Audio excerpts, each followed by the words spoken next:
อันนี้คือซ่องไม้ของเบาดำเด้อเนาะนี่เนาะ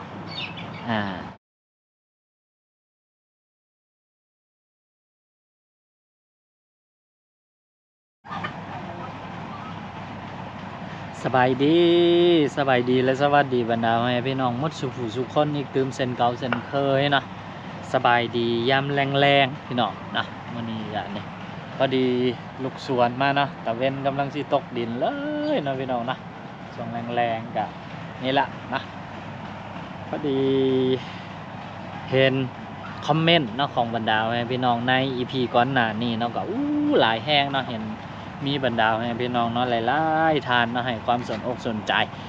เกี่ยวกับเรื่องที่ซ่องของเบาดำนะซ่องของดำเบาลาวคือบ่สามารถเข้าเทิงได้เนาะก็มีหลายๆทานคอมเมนต์ให้กำลังอกกำลังใจแล้วก็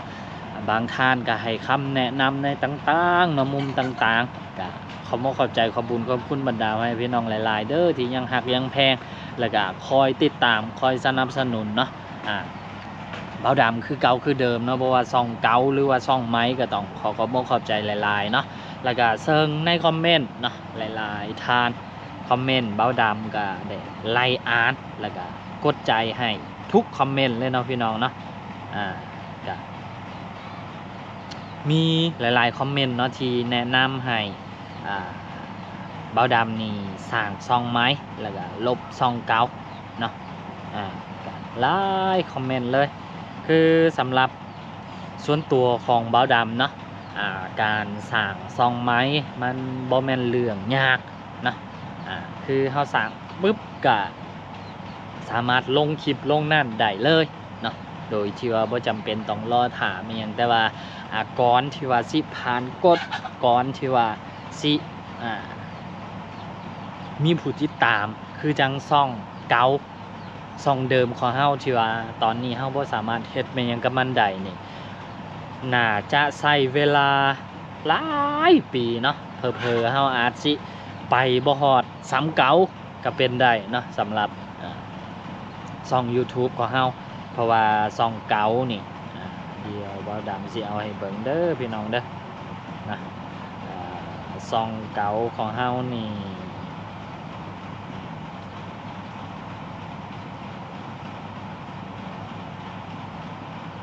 ดำบ่าวลาว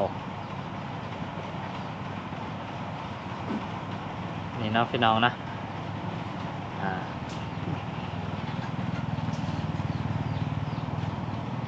ซ่องเก่าของเฮาเนาะก็คือผู้ติดตามนี่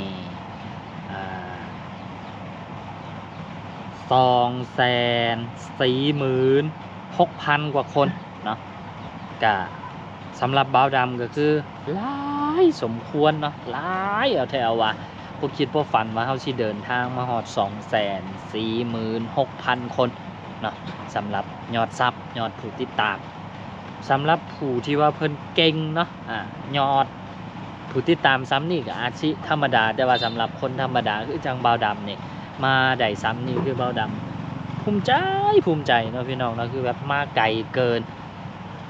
ตั้งแต่ตอนที่บ่าวดำไปฮอด100,000 ซับแล้วแหละคือแบบ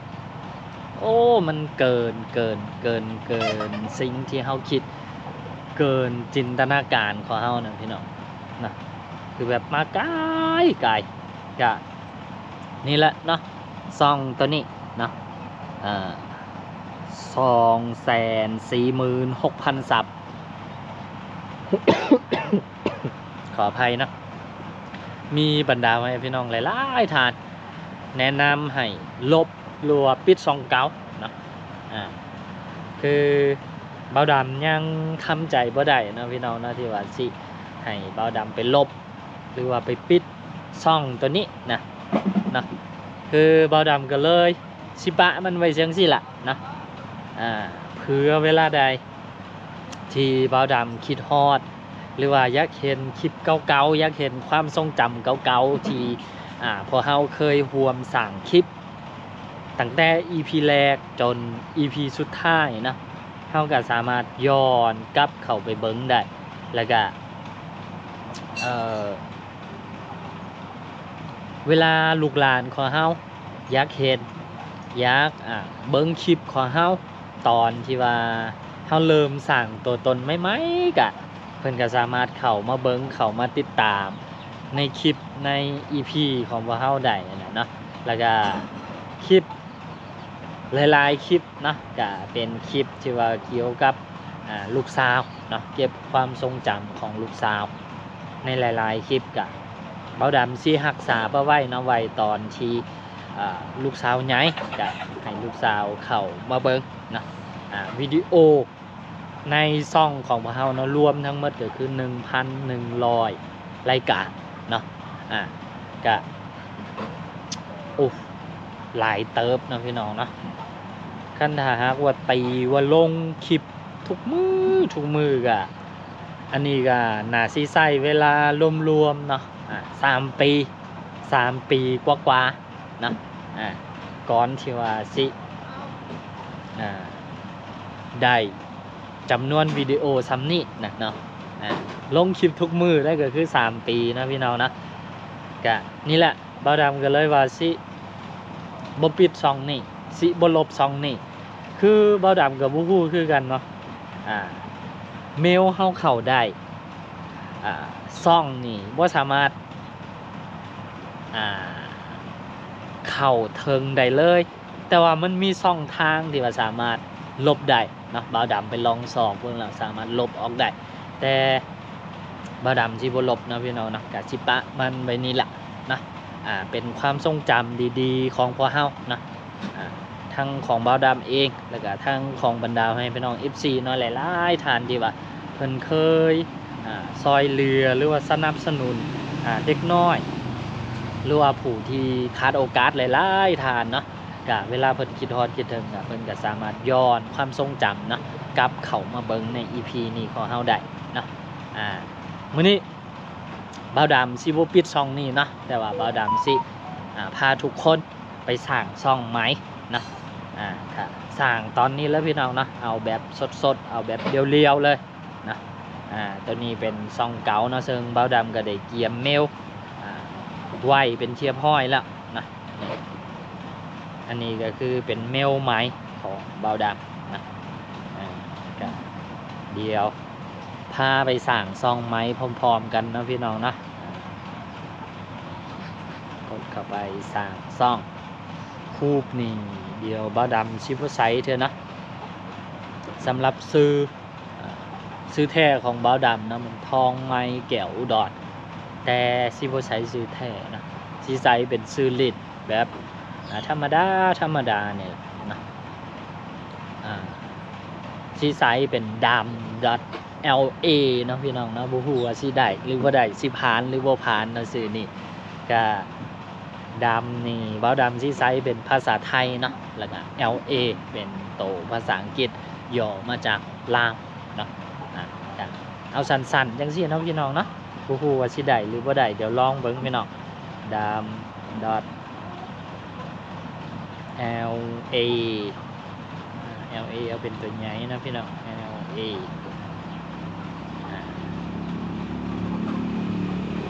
เพิ่มโอลงไปซะดำ.lao หรือว่าดำ.la ดำ.lao ซะเนาะพี่น้องเนาะมันก็บ่ได้ยาวเกินไป3 2 1ปึ๊บ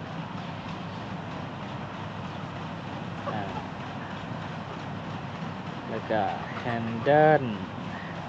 นี่ไซส์ก็ได้หรือว่าไซส์ก็ได้เนาะตอนนี้เพราะว่าระบบมันก็มีให้อยู่แล้วเนาะแอด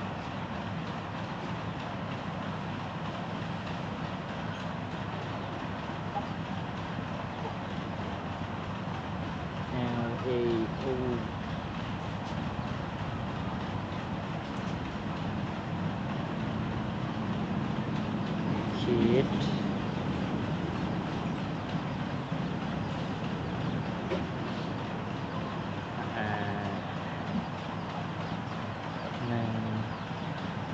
2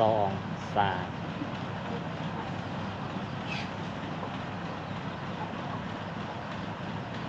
4 5โอเคนะ อันนี้ก็ได้เวลา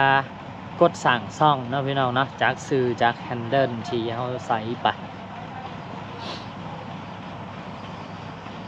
คุณใช้ชื่อนี้เป็นชื่อช่อง YouTube ไม่ได้ปวดลองอีกครั้งโดยใช้ชื่ออื่นใส่บ่ได้เนาะพี่น้องเนาะดำ .la บ่ได้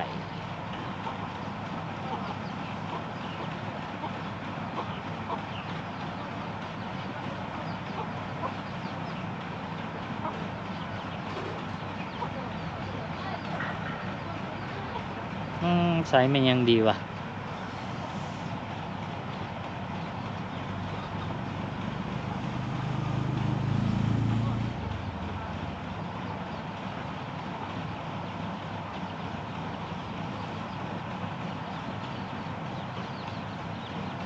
ลองเป็นภาษาอังกฤษบ้างพี่น้อง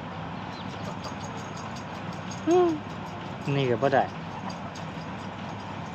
น่าสิเป็นพอดอทแหละท่านสั่นดำขีด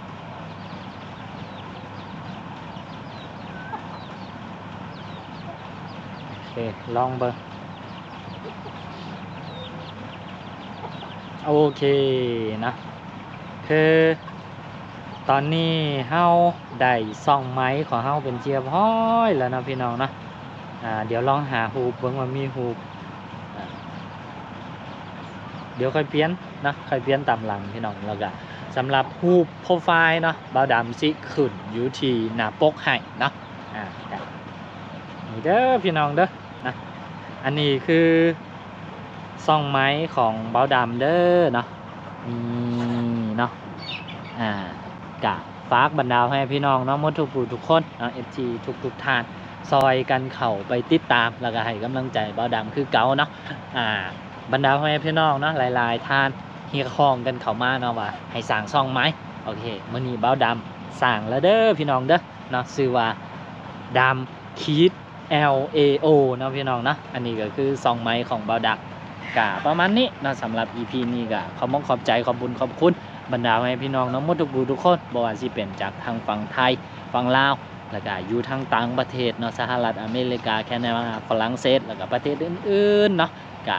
ขอให้หมดทุกท่านเนาะอยู่ดีมีแฮงบ่ว่าสิคิดอันใดปรารถนาอันใดก็ขอให้ได้สมดังความคิดความปรารถนาทุกประการเนาะสำหรับ EP นี้ขอตัวลาไปแล้วเด้อเนาะอย่าลืมเข้าไปติดตามแล้วก็ให้กำลังใจบ่าวดำนำเด้อพี่น้องเด้อสบายดีบ๊ายบาย